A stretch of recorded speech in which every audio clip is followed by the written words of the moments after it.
এক লোক মাহফিল শেষ করে 11টার দিকে বাসায় ফিরেছে।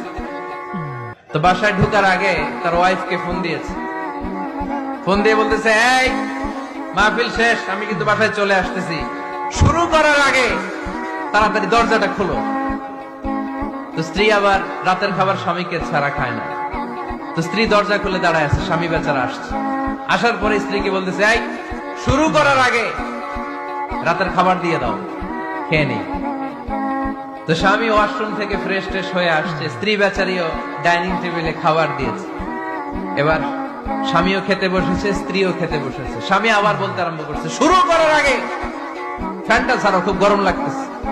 এবার তো স্ত্রী রেগে মেগে আগুন, কি আসার পর থেকে শুরু করার আগে, শুরু করার আগে, শুরু করার আগে, কি শুরু করার আগে? স্বামী বলতেছে, এই তো শুরু হয়ে গেল।